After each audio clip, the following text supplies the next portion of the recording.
So thank you for being with us today. We know you have a lot of choices in this present world, places you can spend your spiritual time. And so we're delighted you chose to be here. Today, I'm going to wrap up this month of reminders from the basic teachings of the science of mind. And I'm going to put it all together, which is what my talk title is. And I'm going to take advantage of us being virtual by doing something we haven't done in a long time, which is I'm going to show you a picture. Well, sort of a picture. I'm going to show you a chart. And I don't want you to be scared of it because it's just a chart. So this is the four kingdoms of consciousness. You've seen this before. Some of you have seen it a lot. Let me get rid of that. Some of you have seen this a lot and you remember and you've studied this chart before. And depending on what you have heard, it either was developed by Michael Beckwith based on the work of a guy named Homer Johnson, or it was developed by Lloyd Strom and Marcia Sutton. And I don't know, I don't care, it doesn't matter.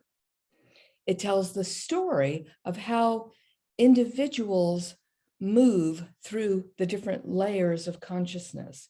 So I want to draw your attention to this topic. And everybody starts at that bottom left-hand corner where it says, to me, which is to say, I believe things happen to me, and there's not a blessed thing I can do about it. I am a victim. I am stuck being a victim. And most of the world lives this way. In fact, when we're young, when we're children, that's what we believe is true, because that's what the tall people tell us, right? We have to let them handle it because they're big and we're small, and we can't control our reality. Most humans never grow out of that. Most humans never get past this, oh, I'm helpless, somebody else has to save me. However, one of the things that is a gift of the science of mind teaching is an awareness that we don't have to stay stuck. We don't have to stay in this space of victim consciousness. So I want to draw your attention to the two blue arrows first, which sort of set the frame of this box. The first blue arrow is on the vertical axis, and what it says on the side, increasing experience of personal power. So this is our ability to make change. That's what that axis shows. And then the arrow that goes across the top, the horizontal one, is going from being focused entirely on what I want to being focused on what we want. Okay, so that's the frame of reference for the whole chart, for this whole picture. Okay, so most of the world feels like they're stuck. Most of the world feels like they're victims, feels like they don't have any choices, feels like they're screwed, right? And most people who walk into the doors of a Science of Mind church or even a New Thought church at the first time are hurting, are feeling needy, are feeling like they don't have what they need, and they have heard they can get it here. And that's what happens when people walk in the door for the first time. They think we have something they want, and they want to know if they can have it. And the truth of the matter is, the answer to that question is yes, because the first thing we teach people is that they can be empowered to go after their dreams. And what does it take to move from things happen to me, victim consciousness, to things happen by me, empowered consciousness? To recognize we're not victims, to recognize we have personal power, to recognize our word has power, to recognize that affirmations work when we work them, right? That's what people come to the Science of Mind teaching for. When they come to us, when they walk in the door brand new and they've never come across this before, it's like, tell me this, tell me how to fix my life. So I can't do that, but I can give you some tools. We can give you some tools to help you move in that direction, right? That's what we do. And then after that, I'm getting ahead of myself. So, and this first step is a big deal for a lot of people, because if they have spent their whole life and their whole families and their whole existence has been victim consciousness, and we're saying, hey, here's a handhold, you can get out of this space. You have to do some stuff and you have to be consistent in believing it, but it's possible to have a different reality. Now, if you follow the writings of David Hawkins, he wrote a book called Power versus Force. It's been out a good long time. And he has made a map of the levels of consciousness. I'll put this in the newsletter this week because it's pretty interesting stuff. And basically, the victim consciousness, no, I'll say it a different way. He's taken all of life and he's put it on a scale, a logarithmic scale between 1 and 1,000. And those beings that are just barely alive but don't have any sense of personal power vibrate really low on the scale. And so the pivot point for him is a vibration point of about 200 units. Everything lower than 200 is motivated by shame and blame and guilt and apathy. I can't do anything. It's that feeling of being stuck. And for him, the pivot point is the magic number 200. And that's where courage vibrates. So the idea of having courage and being able to make a different choice is the pivot point where we move from victim consciousness to empowered consciousness. Now, what's above 200? Everything else that's good. His point of view is the avatars of the world, Krishna and Buddha and Jesus and people like that, vibrate at 1,000. Love, that David sang about, vibrates at 500 or so. So the bare minimum of empowered consciousness is 200. The target, which we never reach because we're humans, is 1,000. So we've got all this room to move once we get our heads screwed back on and we can remember what we can do. Okay. So people walk in, they want what we've got because they have heard it said that those people in those New Thought churches have a way out and they want it. And for a lot of people, that's all they want. They don't want anything beyond that, but they want an experience of personal power. So they get that. They get that tool, they get that ability to decide and choose and make changes for themselves, and they are absolutely thrilled. And sometimes they walk away and we never see them again. And that's really disturbing if you're trying to grow a church or something.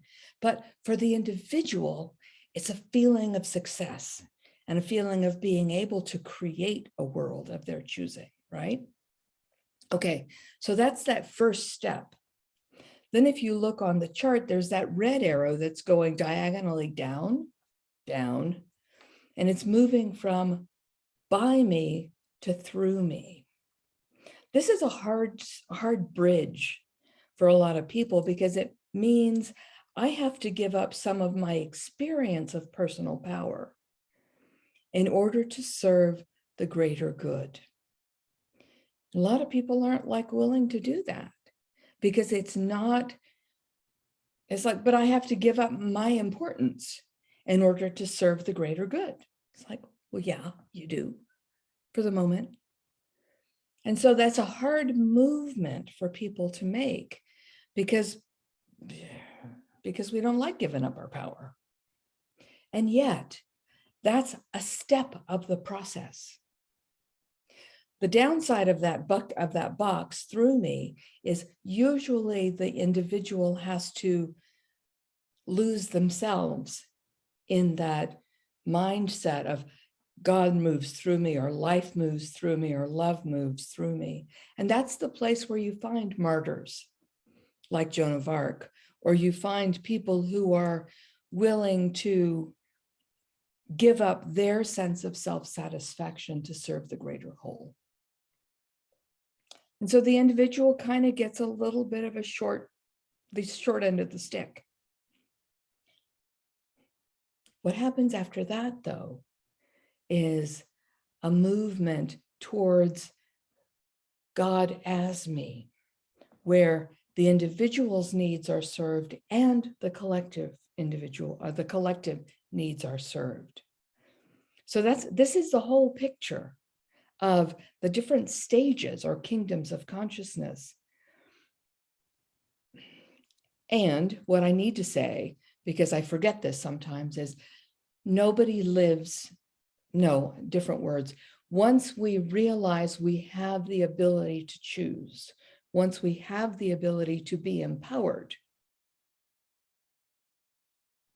we don't have to stay in victim consciousness anymore. We still visit it. Something happens and life sucks for a moment. It happens, right? We twist our ankle when we're on vacation. Stuff happens. But we visit victim consciousness. We don't have to live there. So we live in by me, where I can have the life of I choose, or we live through me when we decide to serve the greater good instead of our own personal wishes. And sometimes we even visit that as me, where God and I both get what we need, like really. So most people that hang around New Thought churches, Science of Mind churches, or Unity churches, or churches like us, live in that by me stage and that through me stage. And we visit as me, and we visit victim consciousness because we're human. Okay, so that's what I want to say about that. I think,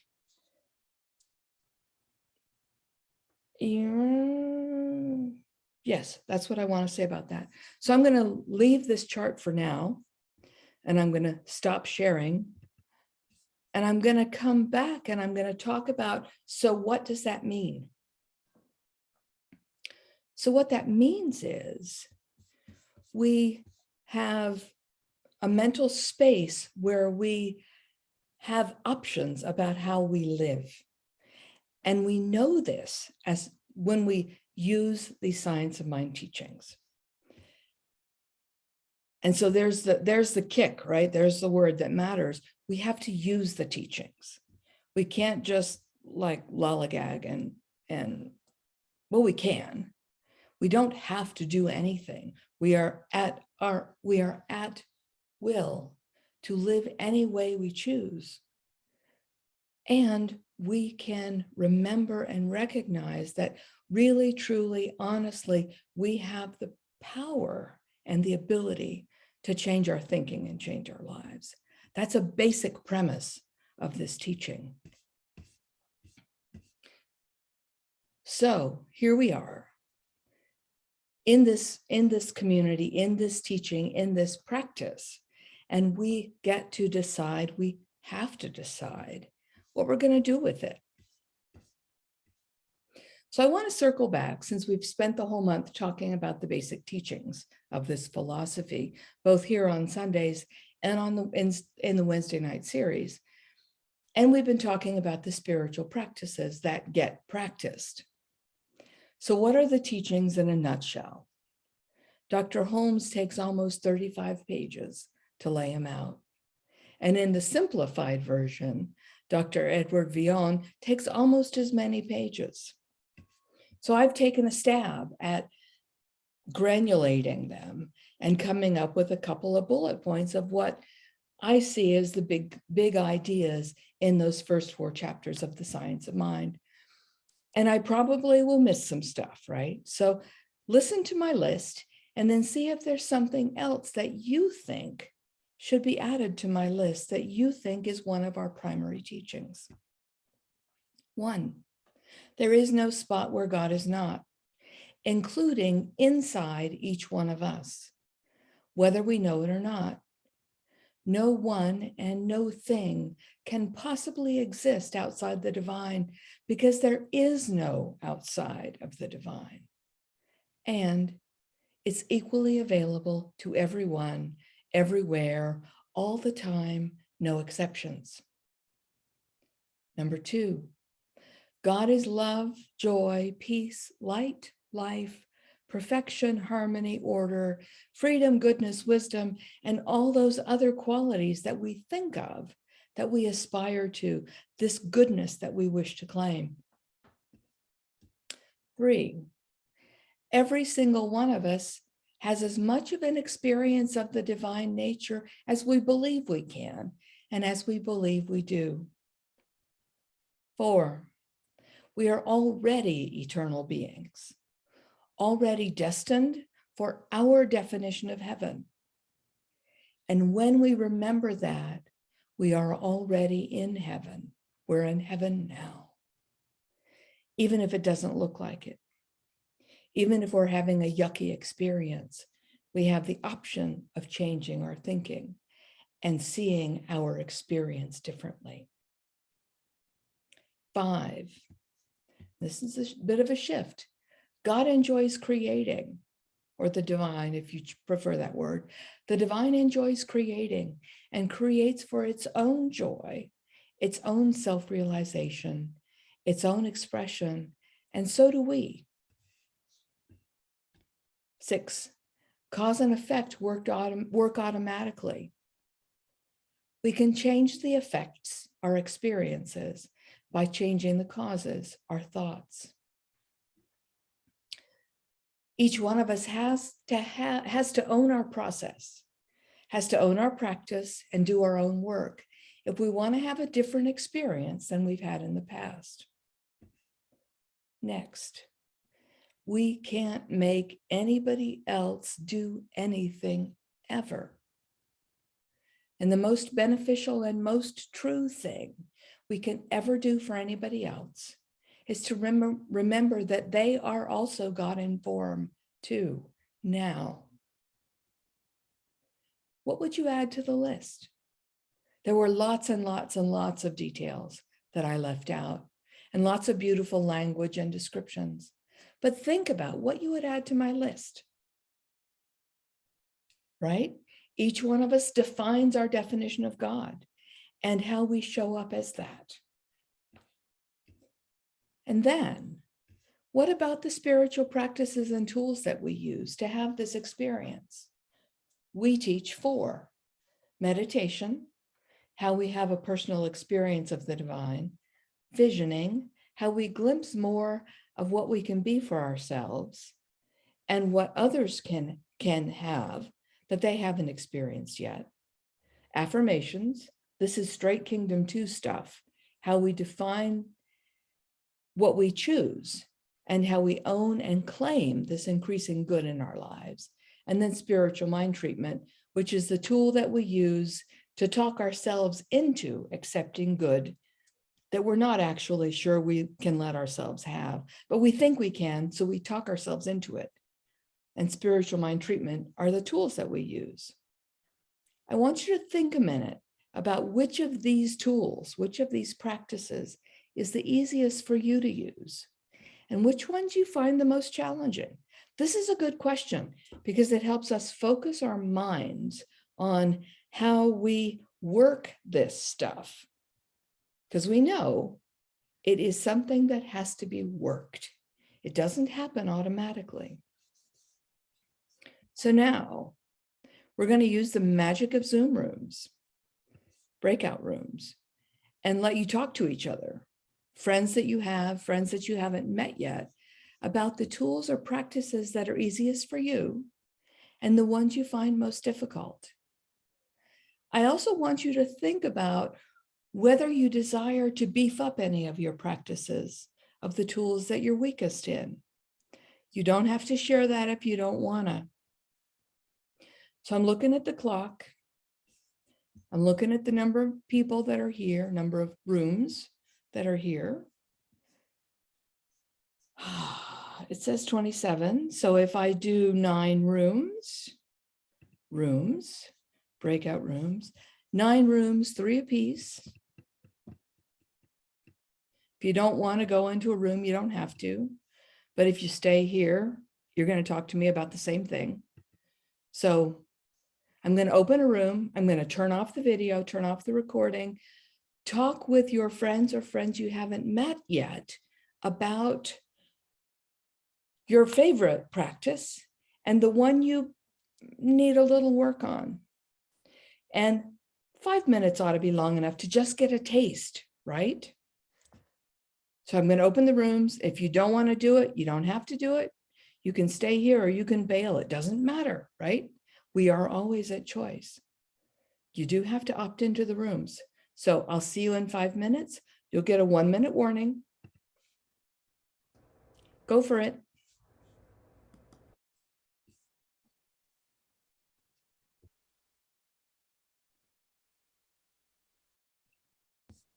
Okay, welcome back. Glad you had a good conversation with your friends or friends you hadn't met yet.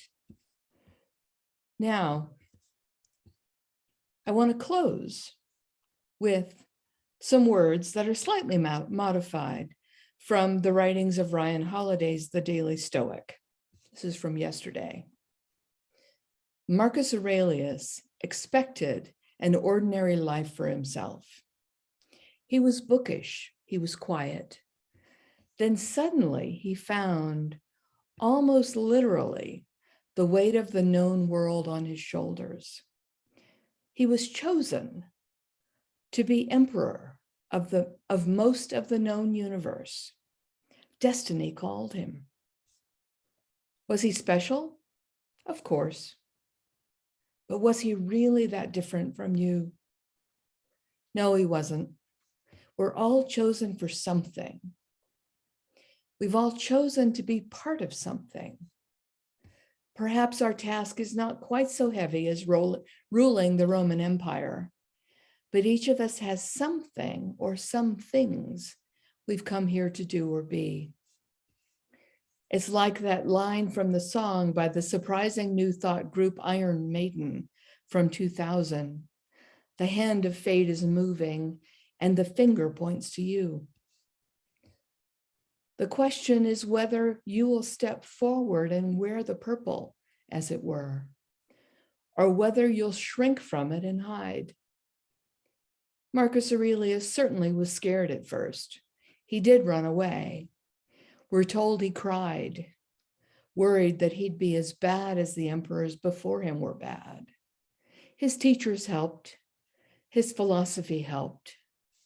And then as he was dreaming one night when he was a young man, he dreamed his shoulders were made of ivory. And that's how he knew he was ready. He knew he could bear the weight of the job that destiny gave him. And he did, through a pandemic that lasted 15 years. And all kinds of personal, familial, and governance turmoil. The finger is pointed at you. Will you accept what your life has in store for you? Or will you hide? Will you be extraordinary in the way that only you can be? We each get to decide that. We each get to decide whether to be extraordinary or not, in whatever our universe has for us to do. We have the tools, we have the knowledge, we have the wherewithal, we have the power.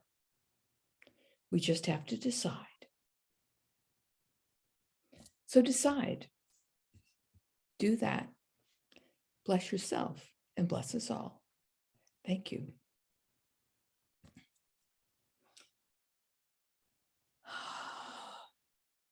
So I'm going to roll into the prayer. And if I said something that was, caught your fancy, that gave you some food for thought, some way of stepping into a larger view of yourself, that you wish to contemplate and decide how to move forward. Hold that in your mind while I speak the words. I know there's only one life. That life is God's life. That life is perfect and my life now. And I know that this divine and holy presence manifests in every possible conceivable good. It manifests as love and light and joy and harmony and peace and equilibrium and equanimity. And I know that it lives as each one already. And each one in every moment has the option and choice and chance to step into greater good, to move into greater good for themselves, and to know that goodness for everyone that they know. I know the gift already is given for every single being. And I know that we have to pick it up and choose to use it, because it can't make us.